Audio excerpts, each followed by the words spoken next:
Amado Papai Celestial, te agradecemos que, independentemente das situações em que nos rodeiam, as circunstâncias, podemos ter esse tempo de comunhão. Pelo compartilhar da Sua palavra, possamos te render toda a honra e glória.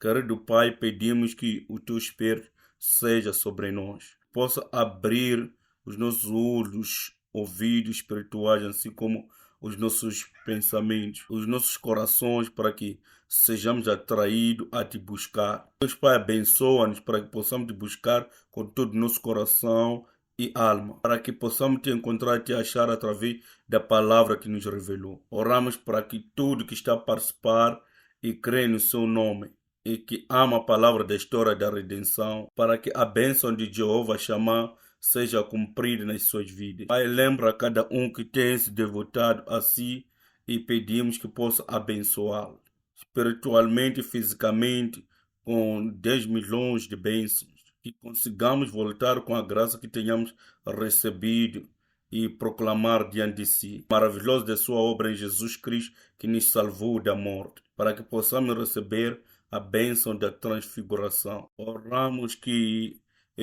desde o começo desses estudos até o final o Senhor será conosco. Fará com que a sua presença seja conhecida a nós e oramos tudo isso no nome do Senhor Jesus Cristo. Amém. Saudações a todos. Vamos dar continuidade no nosso terceiro estudo acerca da Babilônia e a história da redenção. O subtítulo de hoje é a Babilônia e a queda de Jerusalém. Babilônia e a história da redenção. Esta é a terceira sessão.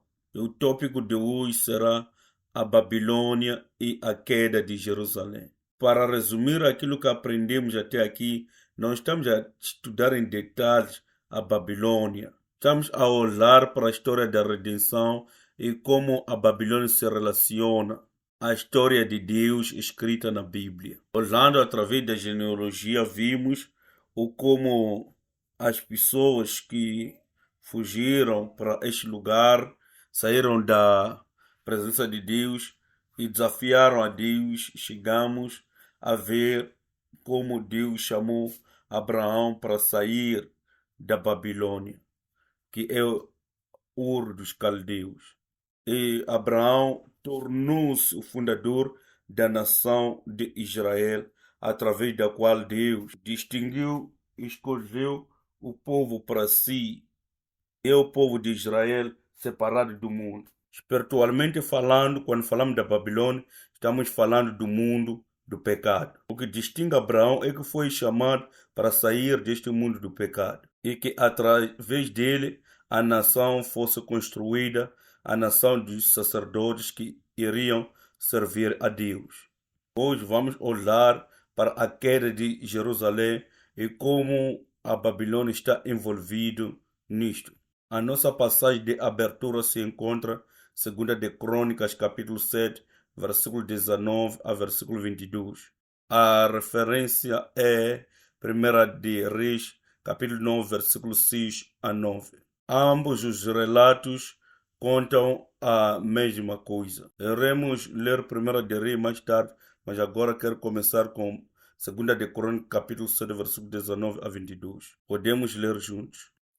Porém, se vós vos desviardes e deixardes os meus estatutos, os meus mandamentos que vos tenho proposto, e fores servires a outros deuses, e vos prostrardes a eles, então os arrancarei da minha terra que lhes dei, e lançarei da minha presença esta casa que consagrei ao meu nome, e farei com que seja por provérbio e motivo entre todos os povos. E desta casa que é tão exaltada, qualquer que passar por ela se espantará e dirá: por que fez o Senhor assim com esta terra, com esta casa? E dirão: porque deixaram o Senhor, Deus de seus pais, que os tirou da terra do Egito, e se deram a outros deuses, se prostraram a eles, os serviram. Por isso ele trouxe sobre eles este todo mal. Neste relato de Segunda de Crônicas, Salomão já havia construído o templo. Eles fizeram a cerimônia da dedicação do templo. A presença de Deus foi manifesta neste lugar. Deus abençoou o povo. Como parte dessa bênção, ele lhes deu uma advertência. Ele disse: guardai os meus estatutos e mandamentos. Não caiam na idolatria. Lembre-se da minha lei, lembre-se da minha aliança. Se isso não acontecer, sabe o que vai acontecer? Vos tirarei desta terra, ireis perder a nação e até mesmo esta casa. Irei destruir.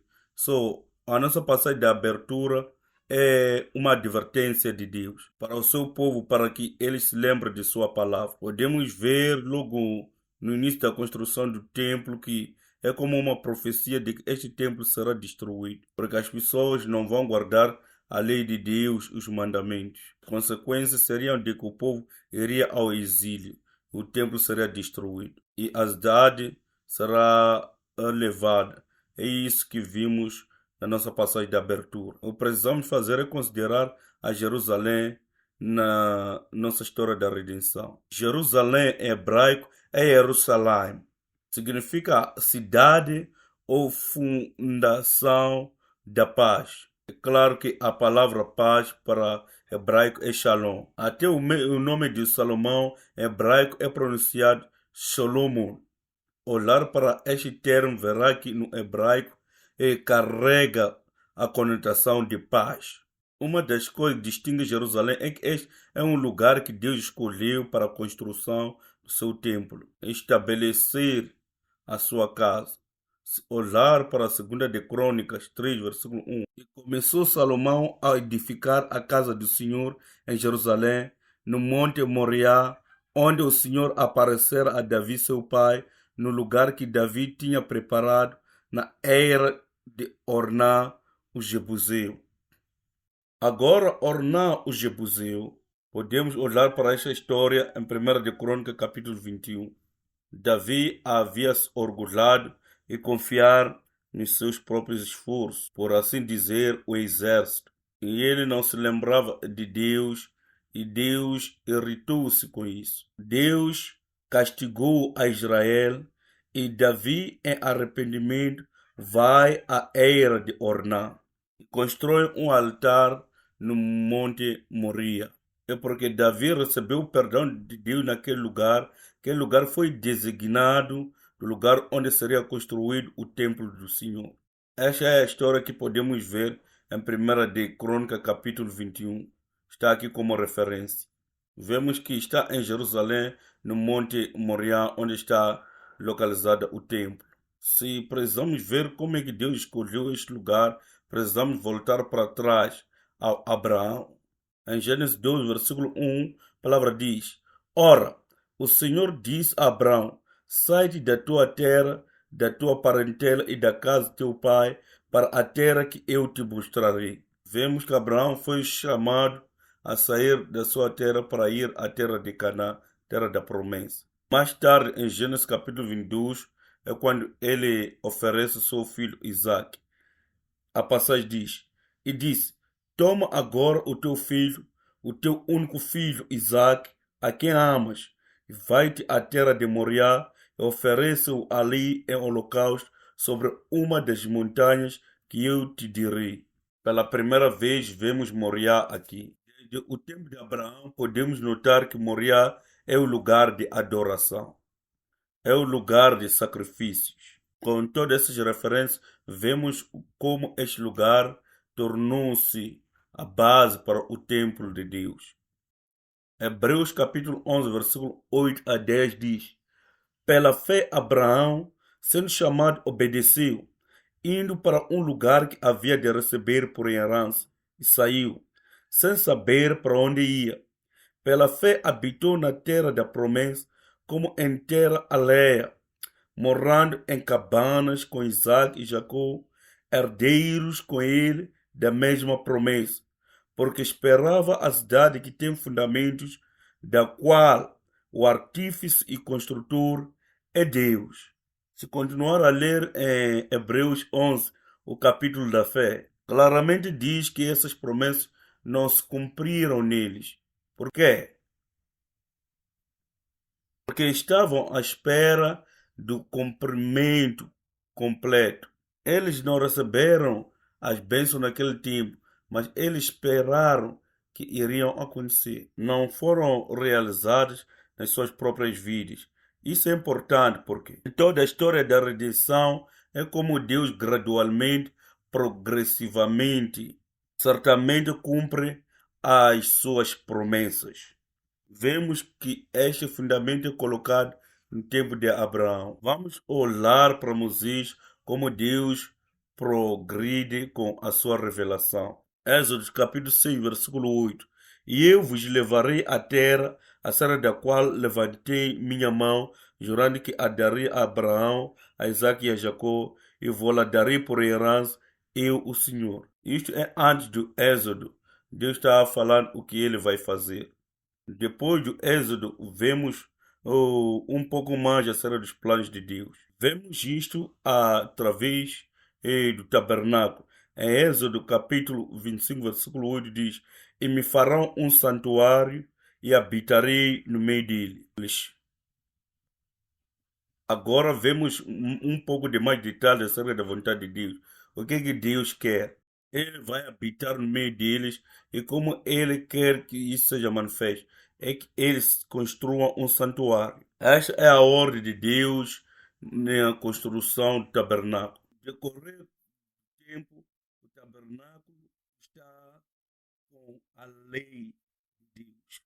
A forma de adoração, os métodos de adoração, os procedimentos certos de adoração. Dentro do tabernáculo, tudo está escrito na lei. Vamos dar uma olhada em Deuteronômio, capítulo 12, versículo 1 e versículo 5. Estes são os estatutos e juízos que tereis cuidado em cumprir na terra que vos deu o Senhor Deus de vossos pais, para possuir todos os dias que viver sobre a terra. Versículo 5. Mas o lugar que o Senhor vosso Deus escolher de todas as vossas tribos, para ali pôr o seu nome, buscareis para a sua habitação, e ali vireis. Aqui vemos coisas interessantes acerca da vontade de Deus. Deuteronômio é a palavra que Moisés deu aos israelitas logo antes de entrar em Canaã.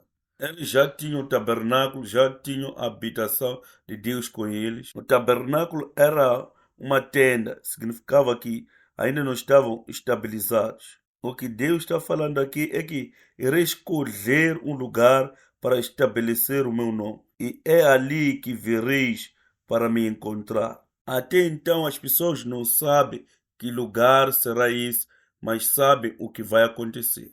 Viviam na expectativa disso. E quando é que isso desenvolveu-se? Desenvolveu-se no tempo de Davi. Em 2 Samuel, vemos que Davi está olhando para a tenda de Deus e diz: Por que Deus habita na tenda? Enquanto eu tenho uma casa, como é que não pude perceber isso?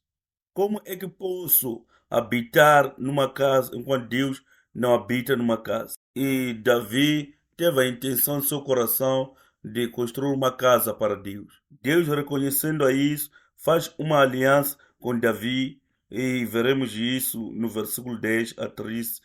E diz: Eu indicarei um lugar para o meu povo Israel e irei lhes plantar, para que moram em seu próprio lugar e não sejam perturbados, e o perverso não lhes afligirá mais, como antigamente. Então Deus está dizendo que irá estabilizar o povo de Israel. E diz que desde o dia que ordenei os juízes sobre o meu povo Israel, e irei lhes dar descanso de todos os vossos inimigos. O Senhor declara também assim que Ele fará a casas para ti. Estas são promessas a Davi.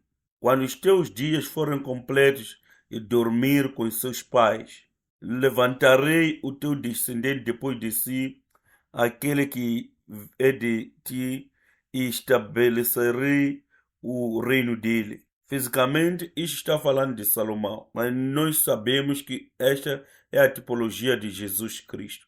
Ambos a sua primeira vinda e o cumprimento de sua segunda vinda. Ele diz que ele irá construir a casa para o meu nome, e eu estabelecerei o trono do seu reino para sempre. Este descendente especial, este filho escolhido, irá construir o templo, a casa de Deus para o nome de Deus, e estabelecerá o reino dele para sempre. E vemos no tempo de Davi, aquele que é o monarca mais importante de Israel, na história física e redentora, Deus está prometendo, fazendo aliança com Davi, que terá um descendente, que ele construiria a minha casa e o seu reino será estabelecido para sempre. Vemos mais como a vontade de Deus é descortinada. Agora, como Jerusalém é escolhida, precisamos considerar mais a palavra de Deus. E como Davi e o reino receberam isto. 1 de Crônica, capítulo 22, versículo 11. Agora, pois, meu filho, o Senhor seja contigo, e prospera, e edifica a casa do Senhor teu Deus, como ele disse de ti. 1 de Crônicas, capítulo 23, versículo 25. Porque disse Davi: O Senhor, Deus de Israel, deu repouso ao seu povo e habitará em Jerusalém para sempre. Só no tempo em que eles estavam planificando, construindo o templo, já estava abundantemente claro que Deus havia escolhido a Jerusalém. De volta a Deuteronômio capítulo 12, versículo 5, que o Senhor vai escolher o lugar, estabelecerá o seu nome, e é ali que vocês virão. Essa palavra de Deuteronômio capítulo 12, versículo 5, podemos ver a ser cumprida pela confissão davídica, 1 de Crônica, capítulo 23, versículo 25. Que Deus habita em Jerusalém. É ali que ele escolheu. Então, 1 de Crônicas, 28, versículo 4, diz que o Senhor Deus de Israel escolheu-me de toda a casa de meu pai para que eternamente fosse rei sobre Israel, porque a Judá escolheu por soberano e a casa do meu pai na casa de Judá, e entre os filhos de meu pai se agradou de mim para me fazer reinar sobre todo Israel. Sempre que Deus faz uma escolha, ele escolhe um lugar e escolhe uma pessoa. Por quê? Para que esta pessoa tome a soberania de Deus para governar o lugar. A soberania é constituída do povo e a terra. Vemos que isso é cumprido ao Deus escolher o lugar, escolher um governante, para que isto seja realizado. Segunda de Crônicas, capítulo 6, versículo 2. E eu te tenho edificado uma casa para morar e um lugar para a tua eterna habitação. Esta é a confissão de Salomão depois de construir o templo. E diz a mesma coisa em 1 de Reis, capítulo 8, versículo 13. E vemos relatos históricos de como Deus escolheu Jerusalém para que fosse edificada o templo. Como estabelece a família real na casa de Davi. Infelizmente, na esfera física, este reino não permanece para sempre. A questão que se levanta é: por que Jerusalém caiu? Vamos voltar para a história de Israel. Em Gênesis capítulo 18, versículo 19, isto fala de Abraão. Deus escolheu Abraão. Por quê? Para que guarde o caminho do Senhor, para agir com justiça e juízo, para que o Senhor faça vir sobre Abraão o que acerca dele tem falado. Porque Abraão vai ordenar seus filhos a fazer o quê? A guardar o caminho do Senhor, para agir com justiça e com juízo. Esta é outra forma de dizer guardar a palavra de Deus, guardar os mandamentos de Deus. E no tempo de Moisés, vemos isso em Levítico capítulo 26, versículo 2 a 3 e versículo 6. Guardareis os meus sábados, e reverenciareis o meu santuário. Eu sou o Senhor. Se andares nos meus estatutos e guardares os meus mandamentos e os cumprirdes. Se nós obedecermos a isso, o que Deus vai fazer? Também darei paz na terra. Então, a paz, shalom, vem da palavra shalom, que significa estar completo, estar realizado. Tudo está feito, você não precisa se preocupar de nada. E dormireis seguros, e não haverá quem vos espante, e farei cessar os animais nocivos da terra, e pela vossa terra não passará espada. Para que tenhamos esta paz, o que precisamos fazer? Precisamos guardar seus estatutos, seus mandamentos e reverenciar o seu santuário. Temos isto sendo explicado na lei e também no tempo de Davi, segunda de Crônicas, capítulo 22, versículo 12 e 13. O Senhor te dê tão somente. Este é Davi falando com seu filho Salomão.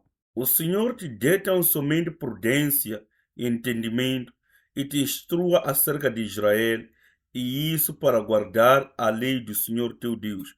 Vemos essa expressão novamente. Para quê? Deve fazer todas essas coisas. Ele dá a resposta embaixo. Então prosperarás se tiveres cuidado de cumprir os estatutos e os juízos que o Senhor mandou a Moisés acerca de Israel. Esforça-te e tem bom ânimo. Não temas, nem tenhas pavor. Vemos que o povo de Israel deveriam guardar as leis de Deus, suas ordenanças, seus estatutos. O que é que vai acontecer se eles não cumprirem isso? Em Levíticos capítulo 26, versículo 14 a 15. Mas se não me ouvirdes e não cumprirdes todos esses mandamentos, e se rejeitardes os meus estatutos, e a vossa alma se enfadar dos meus juízos, não cumprindo todos os meus mandamentos para invalidar a minha aliança, o que é que vai acontecer? Versículo 16 diz: então eu também vos farei isto. E começa a explicar o que vai acontecer até versículo 39. Eu coloquei o resumo das consequências aqui: terror, consumação, febre, os seus olhos e a alma serão para nenhuma valia. Vai semear, mas não vai colher nada. A face do Senhor está contra você. Você será reduzido ao chão.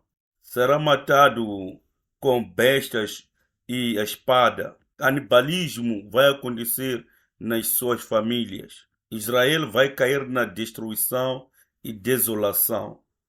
Na lei de Deus, ele diz: se você não obedecer a minha palavra, a minha lei, isto mas isto, será consequência da sua desobediência. Deus fala disto e o povo sabe.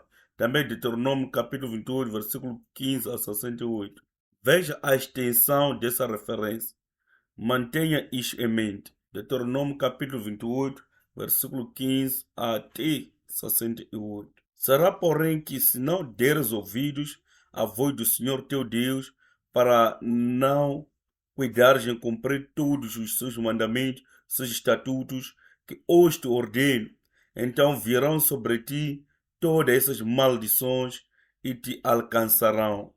Será amaldiçoado, será derrotado diante de seus inimigos, a espada, destruição, pragas, furúnculos, serão caçados, terão sedes, andarão na nudez, nações levantarão e vencerão Israel, serão rodeados, serão espalhados, as pragas lhes alcançarão. As referências que temos aqui, eu quero vos encorajar a ler, para ver o que Deus vai fazer se seguir os seus mandamentos, o que o Senhor vai fazer se quebrar os seus mandamentos. As diferenças são tão parentes e nós sabemos que Israel não cumpriu com a palavra de Deus e as consequências que veio sobre eles. E eles foram levados no exílio a Babilônia, e o que está tratando este estudo. Vamos ler 1 de Reis, capítulo 9, versículo 6 a 9. Agora que entramos através da lei de Deus, vemos o que Deus disse que iria fazer. Esta é a referência cruzada para a nossa escritura de abertura.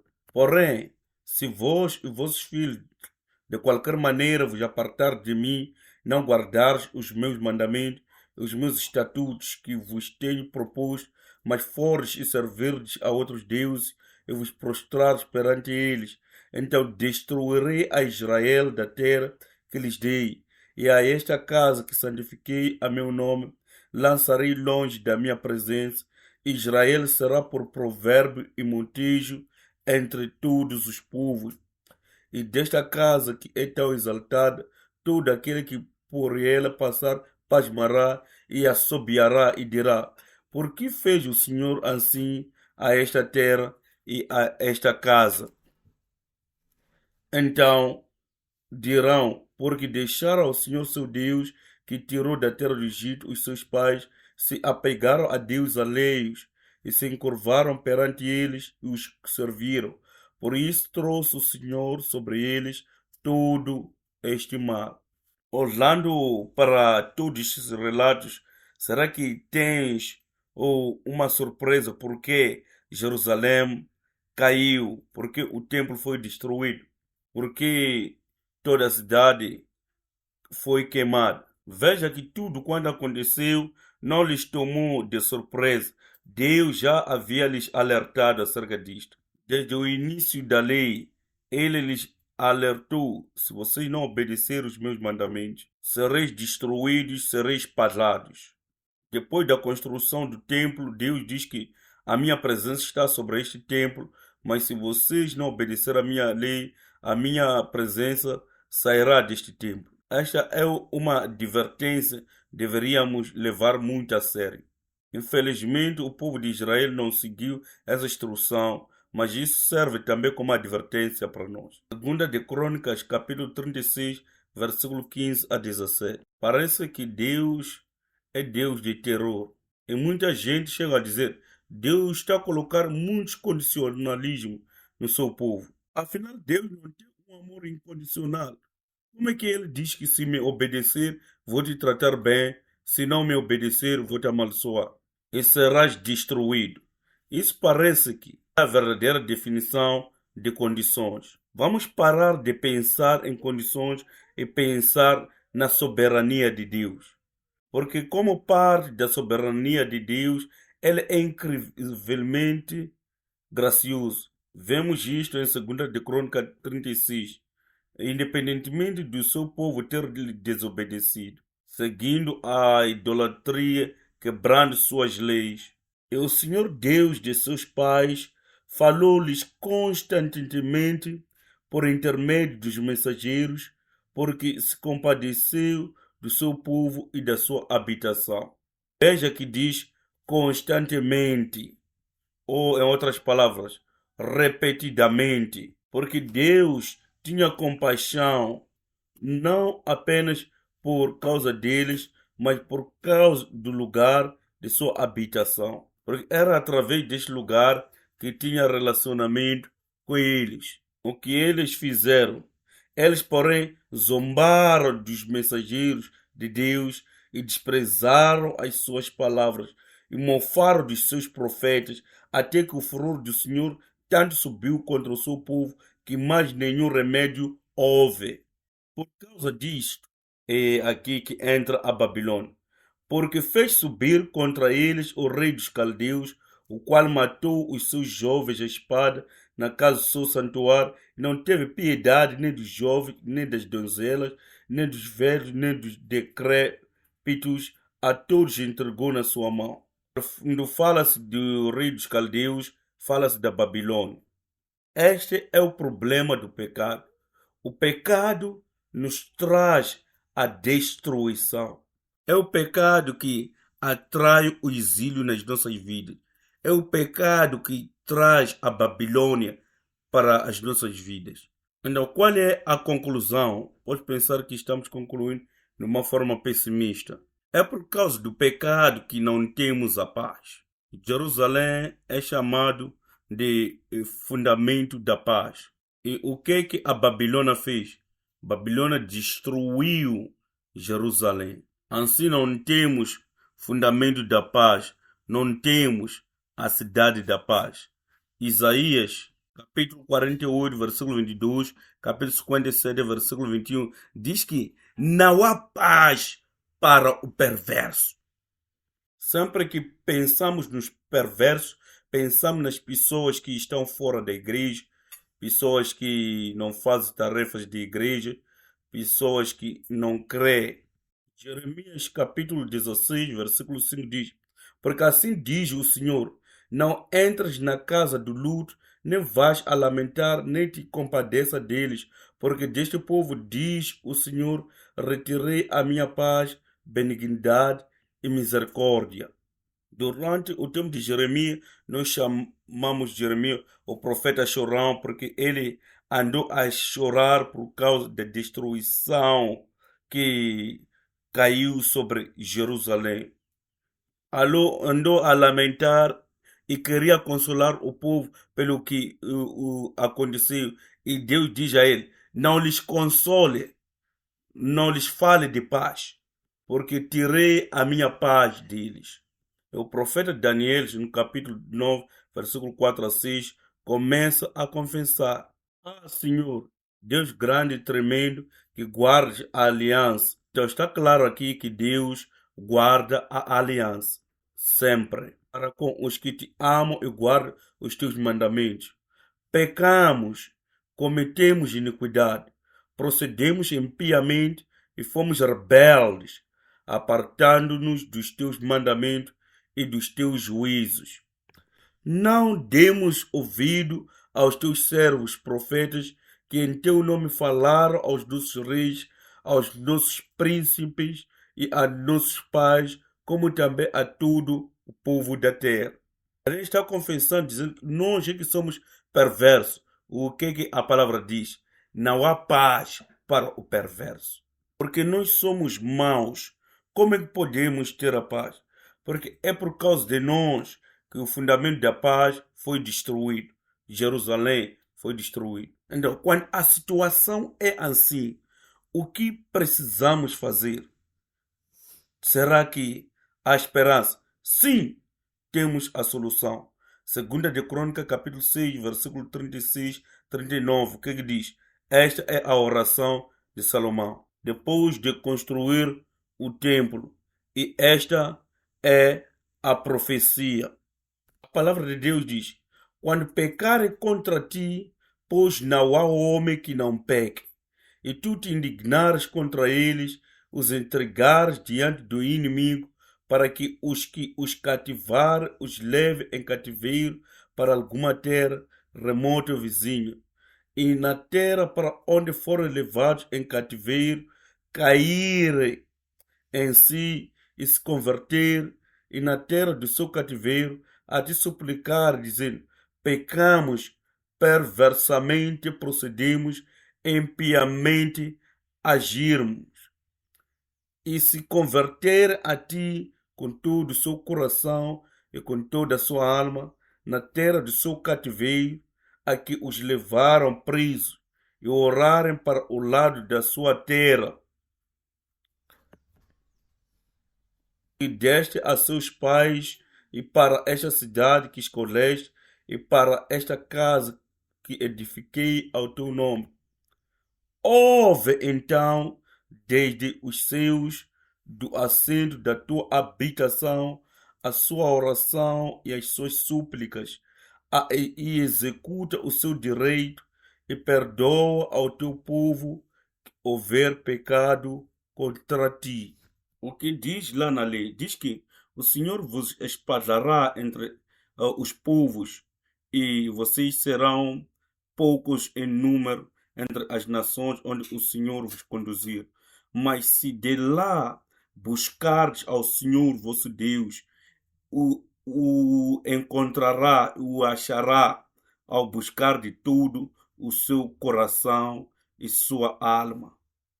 Estas são palavras de Moisés para o povo antes de entrar na terra prometida. Qual foi a confissão de Salomão depois da construção do templo? Se eles caírem no cativeiro e se eles se voltar ao Senhor de todo o seu coração, toda a sua alma. E o que é que Salomão pede a Deus? Ouça a sua oração e perdoa-os. O que é que diz na lei? Como é que pode voltar-se ao Senhor? A única forma é voltar-se com as palavras. Oséias 14, versículo 2. Tomai convosco palavras e convertei-vos ao Senhor. Dizei-lhe: tira toda a iniquidade e aceita o que é bom, e ofereceremos como novilhos sacrifício dos nossos lábios. Se nós descobrirmos que pecamos contra o Senhor, o que é que precisamos fazer para termos o perdão? Diz que volte-se para o Senhor e diga a Ele: Senhor, pequei contra ti. Remova de nós as nossas iniquidades e nos receba graciosamente. Não por causa de algo bom que fizemos, não porque nos arrependemos bem, mas por causa da graça de Deus. Para que possamos te oferecer os sacrifícios dos nossos lábios. Veja que já é conhecido que o Babilônia virá para lhes levar para longe de sua nação. Foi profetizado desde o início da lei que eles seriam tomados para o exílio. Mas aqui também dá a solução do problema. Diz que é buscar o Senhor de todo o coração e de todas as nossas almas, confessar que somos nós que cometemos iniquidade e voltamos-nos a si agora. Como? Por ouvir as suas palavras, por tomar sua palavra para o nosso coração e descobrirmos que precisamos voltar-nos para o Senhor. Não olhando para a nossa idolatria, mas olhando para o seu templo, a tua cidade, o teu reino. No meio do exílio, quando as pessoas foram destruídas, levadas cativo, o templo foi destruído. Deus reconfirma a sua aliança de paz. Vamos ler juntos Ezequiel capítulo 37, versículo 24 a 28. Isto é depois da destruição do templo, é já no exílio. E Deus já está dando a sua palavra. Vamos ler junto.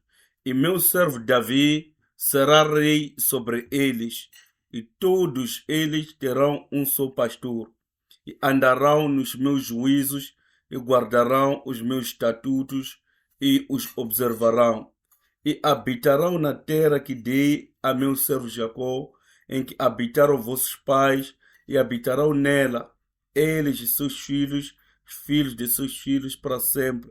E Davi, meu servo, será seu príncipe eternamente. E farei com eles uma aliança de paz. E será uma aliança perpétua.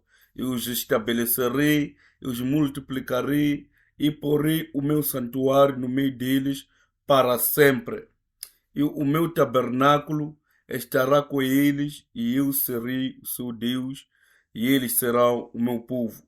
E os gentios saberão que eu sou o Senhor, que santifico a Israel, quando estiver o meu santuário no meio deles para sempre. O que Deus ordena ao seu povo é que guardem os meus estatutos, mandamentos. Se não fizerem isso, serão destruídos e irão ao cativeiro. Esta casa que vocês construíram terá rede diante de mim. Agora que isso aconteceu, a palavra de Deus foi cumprida. O que mais ele diz? Meu servo Davi será o rei. Haverá o único pastor. Isso refere-se a Jesus Cristo, o Messias. Esses estatutos, mandamentos que quebraram e aliança, desta vez vão manter. Voltareis para a terra que prometi. Davi será o vosso rei. E a minha aliança da fé estará com eles. Lembra-se que Jerusalém é fundamento ou cidade da paz. Deus diz que o meu santuário estarei convosco para sempre e habitarei convosco. Quão precioso é esta palavra para os exilados que perderam a sua terra. É que poderemos receber esta paz. Esta paz só vem através de Jesus Cristo. As pessoas perderam o reino porque está claro que eles não guardaram a palavra do Senhor. Quebrando a lei de Deus, a paz do Senhor saiu deles. E Jesus vem, e essas são as palavras de Jesus em Marcos capítulo 1, versículo 15. O tempo está cumprido e o reino de Deus está aqui. Arrependam-se e creiam no Evangelho. Com o entendimento de que e tem uma expectativa de restabelecimento do reino. Em Lucas capítulo 4, versículo 17 a 21, e o livro do profeta Isaías foi-lhe entregue. E ele abriu o livro e encontrou o lugar em que estava escrito. Pensa nisto sob a perspectiva daqueles que estão no exílio. Somos os exilados espirituais. as pessoas do tempo de Jesus estavam espiritualmente cativos, estavam espiritualmente na Babilônia. Em Lucas capítulo 4, versículo 17 a 20 diz: Foi-lhe dado o livro do profeta Isaías. Quando abriu o livro, achou o lugar em que estava escrito: O Espírito do Senhor está sobre mim, pois me ungiu para evangelizar os pobres. Enviou-me a curar os contritos de coração, a proclamar liberdade aos cativos e a restauração da vista aos cegos, a pôr em liberdade os oprimidos, a anunciar o ano aceitável do Senhor. E cerrando o livro, tornando-o a dar ao ministro, assentou-se. Os olhos de todos na sinagoga estavam fitos nele. Então começou a dizer-lhes: Hoje se cumpriu esta escritura em vossos ouvidos. Imagina Jesus, o cumpridor, promessa de Deus, vem para cumprir toda a vontade de Deus. Ele é o verdadeiro tabernáculo, ele é o verdadeiro templo, ele é o verdadeiro rei, é o redentor que nos livra e fala desta profecia. E o que diz em comentário a essa escritura? Ela diz: esta escritura está cumprido diante de vocês. Que tamanha bênção é esta quando ouvimos a palavra da história da redenção revelada em todas as escrituras. Temos que perceber que este é o cumprimento que Jesus está dando pessoalmente. Essa escritura está cumprida diante dos nossos próprios olhos. Isaías profetizou que o povo iria para a Babilônia, mas chegaria o dia em que seriam livres. E Isaías dá a promessa de que serão livres. E lendo Jesus diz que diante dos vossos ouvidos está cumprida essa escritura. Jesus está falando diante de você que essa escritura está cumprida. Que grande bênção é esta! Desta forma, Jesus é a nossa paz. Jerusalém, a cidade fundamento da paz, foi destruída, foi reconstruída. Jesus que veio como nossa paz, o seu corpo foi quebrado, mas ele ressuscitou. Através desta ressurreição, nós estamos agora reconciliados eternamente com Deus. Enquanto estamos concluindo, vamos ler Efésios capítulo 2, versículo 13 a versículo 18. Vamos ler junto Efésios capítulo 2, versículo 13 a 18. Mas agora em Cristo Jesus, vós que antes estáveis longe, já pelo sangue de Cristo chegaste perto, porque Ele é a nossa paz, o qual de ambos os povos fez um, e derrubando a parede de separação que estava no meio, na sua carne desfez a inimizade, isto é, a lei dos mandamentos, que consistia em ordenanças, para criar em si mesmo dos dois um novo homem, fazendo a paz, e pela cruz reconciliar ambos com Deus em um corpo, matando com ela as inimizades. E vindo, ele evangelizou a paz a vós que estáveis longe e aos que estavam perto. Porque por ele ambos temos acesso ao Pai em um mesmo Espírito. Mantenha o teu pensamento nisto. Falamos acerca de guardar os mandamentos e estatutos de Deus, que ao quebrá-los, você estaria a cometer o pecado, cuja o salário é a morte. Na sua carne desfez a inimizade, isto é, a lei dos mandamentos que consistia em ordenanças. Olhando para isto, pode pensar que a lei é inimigo. Por quê? Porque diz que se você quebrar a lei, você será punido. Se você quebrar esta lei, vai morrer. Esta morte, esta punição, cumpriu-se em Jesus Cristo. Deveria sobreviver sobre nós, mas Jesus carregou sobre ele. Assim sendo, a lei foi cumprida nele. E desse jeito, conseguimos nos reconciliar em Cristo Jesus. Por quê? Porque a morte foi paga. E através da morte do Senhor Jesus Cristo estabelece-se a paz. Porque qual é a palavra e promessa de Deus? É que mesmo que Jerusalém seja destruído, haverá aliança da paz perpetuamente. Por causa dos pecados de Israel, o templo físico foi destruído. Por causa do pecado de todo mundo, o templo, o corpo de Jesus, foi destruído. Mas por causa da graça de Deus, há ressurreição.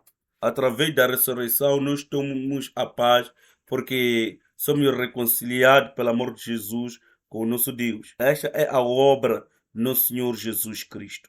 Muito obrigado por participar.